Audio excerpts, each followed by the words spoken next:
तुम्हारे शहर का मौसम बड़ा सुहाना लगे, मैं एक शाम चुरा लूं अगर बुरा ना लगे। इतना अच्छा प्रोग्राम बुलाकर मुझे आदिल साहब ने बड़ी इज्जत दी। आप सब लोगों के बीच में बड़ा अच्छा लगा कि आज भी गंगा जमुनी तहजीब आप जिंदा किए हुए हैं सालों से, और ऐसे ही चलती रहे। हम लोग भी कोशिश करते हैं कि हम लोग भी इसको लखनऊ में जिंदा करें। अब यहाँ से कुछ सीख कर तो जाना है मेरठ से, तो हम लोग भी कोशिश करेंगे कि आपको बुलाएं लखनऊ में। बड़ा अच्छा प्रोग्राम, बड़ा अच्छा इंतज़ाम, बड़ी अच्छी शायरी, और क्या कहें।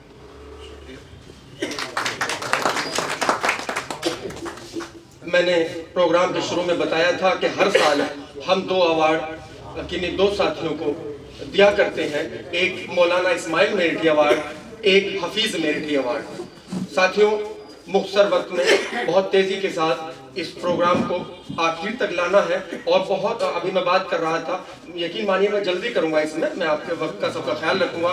मैं बुला रहा हूँ जो इस साल का 2025 का हफीज मेरठी अवार्ड जिनको दिया जाना है, उनका नाम मरहूम कृष्ण कुमार बेदिल है, जिन्हें कृष्ण कुमार रस्तोगी के नाम से जाना जाता था। शायरी में कृष्ण कुमार बेदिल के नाम से उनको रहा, और 6 किताबें उनकी रहीं। उनका सिफासनामा 2 मिनट के लिए पढ़ रहे हैं, उसके बाद उनका अवार्ड। और मैं बिना तमहीद के डॉक्टर आरिफुद्दीन साबरी साहब से दरखास्त करता हूँ। सिफासनामा बनाम कृष्ण कुमार बेदिल।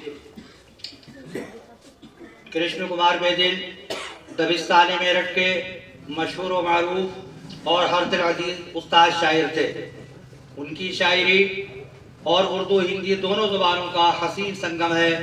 उन्होंने अपने कलाम के ज़रिए दूर दूर तक शोहरत हासिल की। बेदिल साहब का असल नाम कृष्ण कुमार रस्तोगी और तखल्लुस बेदिल था। उनकी पैदाइश 18 जुलाई 1943 को मरदुम खेस कस्बा चंदौसी जिला मुरादाबाद उत्तर प्रदेश के एक मुअज़्ज़िज़ घराने में हुई। उनकी इब्तिदाई तालीम हिंदी और उर्दू दोनों ज़ुबानों में हुई। उनको बचपन से ही शायरी का ज़ौक़ था। उन्होंने शायरी की इब्तिदा हिंदी से की, बाद अज़ा उर्दू में भी लिखना शुरू किया, और वहाँ के उस्ताद शायर जनाब हाशिम हाशमी से तलम्मुज़ हासिल किया, और उनसे इसलाह ली। एक अरसे कब्ल बेदिल साहब मेरठ तशरीफ लाए, और उन्होंने मेरठ में ही मुस्तकिल सुकूनत इख्तियार की। यूँ तो कृष्ण कुमार बेदिल साहब हिंदी के मारूफ कवि थे, मगर वो उर्दू ज़बान से बखूबी वाकिफ़ थे। उनकी शायरी गंगा जमुनी तहजीब की अक्कास है। उन्होंने हिंदी और उर्दू अदब की बेलौस खिदमत अंजाम दी हैं और दुनियाए अदब में अपनी शनाख्त कायम की है। बेदिल साहब मुनफरिद खुसूसियात के मालिक, मुनकसरुल मिजाज, मुखलिस, खलीक, मिलनसार, साहिब किरदार, खुश अतवार, उर्दू और निहायत हमदर्द इंसान थे। बेदिल साहब नेशनल और इंटरनेशनल मशायरों और कवि सम्मेलनों में शिरकत कर चुके थे। रेडियो और टीवी प्रोग्रामों में भी अक्सर उनको मदऊ किया जाता था। वो इन प्रोग्रामों में भी शरीक होते थे। वो अदबी नशिस्तों और मशायरों का इनेकाद भी करते थे, जिनमें मशहूर मारिफ शुआरा और कवि शरीक होते थे। उनको जुमला साफ़े सुखन पर अबूर था। वो उरूज व बहर से बखूबी वाकिफ थे। उनकी गज़लें मुल्क के मौक़े रसाइल व जराइद में शाये होती थी। बेदिल साहब की अहम किताबें जो मशहूर व मारूफ हैं, उनके नाम हस्बे ज़ैल हैं।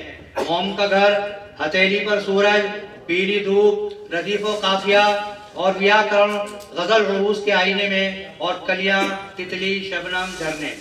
कृष्ण साहब बेदिल को बुंदरजा ज़ैल एजाज़ात से नवाजा जा चुका है।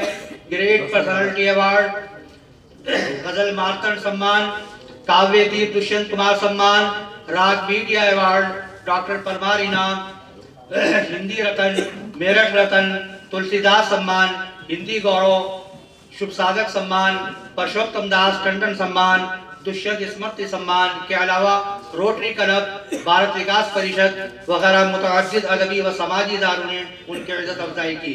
कृष्ण कुमार बेदिल साहब 13 फरवरी 2024 की शब में इस दारे फानी से रहलत फरमा गए। हमें फख्र है कि कृष्ण कुमार बेदिल साहब के इंतकाल के बाद उनके बेटे दीप कुमार रस्तोगी ने हमारी दावत को कबूल किया। हम उनकी खिदमत में हफीज मेरठी अवार्ड पेश कर रहे हैं, जो हमारे लिए एजाज़ की बात है। अगर कबूल उख्तुर है तो शर्फ।